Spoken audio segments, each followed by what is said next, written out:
এটা জাতির জন্য একটা বিরাট সংবাদ। আমি জাতির পক্ষ থেকে কমিশনের চেয়ারম্যান দুজন এবং কমিশনের সকল সদস্যকে কৃতজ্ঞতা জানাচ্ছি। এটা আন্তরিকভাবে জানাচ্ছি, নেহাতি এটা সৌজন্যমূলক ভাবে বলছিলাম। আপনারা যখন এই সামান্য দু কথা দিয়ে শুরু করলেন, আমাদেরকে জানালেন, কতজনের মাথা নাড়া দেখলাম, তাতে বোঝা গেল কোন জায়গাতে আপনারা হাত দিয়েছেন। এই দুটো সংস্কার কমিশন হলো এমন জিনিস, বাংলাদেশের বা যে কোনো দেশে হয়, বাংলাদেশের হেনস নাগরিক নাই যে তাদের টাচ হয় নাই। অন্য অন্য কমিশনের অনেক জিনিস থাকে, অনেক বড় বড় জিনিস থাকে, কিন্তু সরাসরি টাচ হয় না,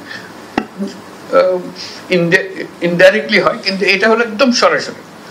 আপনি দরিদ্রতম ব্যক্তি হতে পারেন, ধনীয় ব্যক্তি হতে পারেন, মাঝের লোক হতে পারেন, এটা এই দুটার থেকে মুক্তি নেই। এই দুটোর সঙ্গে আপনাকে সম্পৃক্ত হতেই হবে। এবং আমাদের যে অভিজ্ঞতা, দেশের যে অভিজ্ঞতা, এটা হলো হেনস্থার অভিজ্ঞতা, অবমাননার অভিজ্ঞতা। আমরা নাগরিক হিসেবে যে আমাদের একটা দাবি আছে, অধিকার আছে, সেটা ভুলে যাওয়ার অভিজ্ঞতা, নতজানু হওয়ার অভিজ্ঞতা।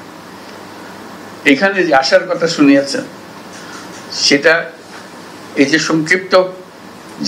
সংক্ষিপ্তসার যেটা আমাদেরকে দিলেন, সেটাতেই এত আশা জায়গায় যে হয়তো আমরা এটার থেকে মুক্ত হব, আমরা সত্যিকার ভাবে নাগরিক হিসেবে অধিকার ফিরে পাব।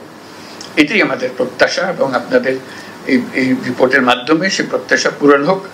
আপনাদের এই রিপোর্টটা আমরা এখন সংস্কার কমিশনের রিপোর্ট হিসেবে জনগণের হাতে দিয়ে দেব, এবং রাজনৈতিক দলের হাতে দিয়ে দেব, সিভিল সোসাইটি অর্গানাইজেশনের কাছে দিয়ে দেব, যাতে করে তারা একমত হতে পারে যে এগুলো করে ফেলা ভালো। কারণ আমরা মনে করছি আমাদের এখানে আমাদের মাথা নাড়ছি, আমাদের ভালো লাগছে, সবাই যেন এটা মাথা নাড়ে, যেটা ঠিক কথা বলেছেন, আমাদের তো প্রাণের কথাটা বলেছেন। কারণ আমি তো ভুক্তভোগী, আমাদের তো পণ্ডিত হতে হবে না এটা বোঝার জন্য, অন্য জিনিসে পণ্ডিত হতে হবে। আমি যখন সংবিধান নিয়ে বসি সেটা পণ্ডিত হতে হবে, কিন্তু এটা তো পণ্ডিত হওয়ার দরকার নেই। এটা আমার সঙ্গে কথাবার্তা, আমাকে যে হেয় প্রতিপন্ন করে প্রতিদিন, এটার থেকে আমাকে মুক্তি দেবে, এটার আশার কথাটা আপনারা বলেছেন। আশা করি আমরা এটা সবাই একান্ত মনে এটা গ্রহণ করবে এবং বাস্তবায়ন করবে।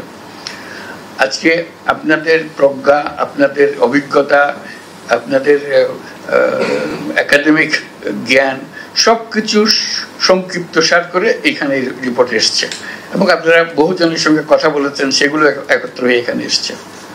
এটা বাংলাদেশের ইতিহাসের একটা স্মরণীয় পুস্তক, এটা থেকে যাবে। এটা আমরা কি করলাম না করলাম, ভবিষ্যৎ প্রজন্ম আমাদেরকে এটা দিয়ে বিচার করবে। আপনাদের তো পেয়েছিলেন, আপনারা করেন না কেন, তো বলতে পারবে।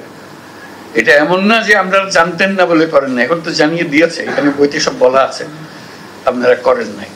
আপনাদের মতামত চাওয়া হয়েছিল, আপনারা মতামত দেওয়ার জন্য গা করেন নাই, অথবা অবহেলা করেছেন, গা করেন নাই। তাতে এটা যে একটা গুরুত্বপূর্ণ বিষয়, সেটাকে আপনারা গুরুত্ব দেন নাই।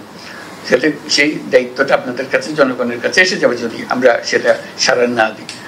কাজে এই ফসল, এটা জাতির জন্য একটা স্মরণীয় বিষয়, যে এটা জাতি যেদিকে যাক না কেন এই রেফারেন্স পয়েন্টটা থেকে যাবে। এটার সঙ্গে বিচার করে আমরা ঠিক করবো আমরা কদ্দূর গেলাম। আমি এটাও বলছি যে এটা শুধু বাংলাদেশের জন্য না, আপনাদের যে অবদান আছে, যেটা আপনারা রাখলেন, এই কমিশন সদস্যবৃন্দ, চেয়ারম্যান মহোদয়গণ, এটা শুধু বাংলাদেশের জন্য অবদান না, বিশ্বের জন্য অবদান। কারণ এটা সব জাতিকে এটা ফেস করতে হয়। যারা এটা নিয়ে চিন্তা করবে যে আমাদের কি কি বাদ গেল, এটা পড়ার পরে এই জিনিসটা তো আমরা করতে পারতাম মনে হবে। তো সেজন্য আমার একটা অনুরোধ থাকবে, এই পদ্ধতি শেষ হওয়ার পরে অথবা এই মধ্যেই এটার ইংরেজি অনুবাদ হয়ে যাওয়া। কারণ বিশ্বের দরবারে যেতে গেলে সে বিশ্বের ভাষায় আমাদেরকে সেটা নিয়ে আসতে হবে। যেহেতু আপনারা এত কষ্ট করেছেন এগুলো একত্র করার জন্য, এই কষ্টের ফসলটা সারা পৃথিবীর প্রাপ্য, শুধু বাংলাদেশের প্রাপ্য না। তারা তাদের বৌগিতে, তাদের কনটেক্সে তারা বিচার করবে, কিন্তু জিনিস একই।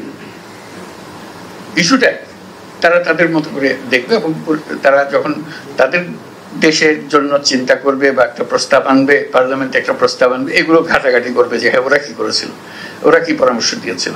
তো সেজন্যই আজকের যেই এই দুটো ভলিউম আমরা গ্রহণ করছি রিপোর্ট হিসেবে, এটা পৃথিবীর সম্পদ হিসেবে, জাতির সম্পদ হিসেবে এবং পৃথিবীর সম্পদ হিসেবে আমরা গ্রহণ করলাম। আপনাদেরকে অশেষ ধন্যবাদ এই কাজটুকু করে দেওয়ার জন্য। আপনারা ইতিহাসে স্থান করে নিলেন এই কাজটা করে দেওয়ার জন্য। জাতির পক্ষ থেকে সেজন্য সবাইকে আবার ধন্যবাদ জানাই।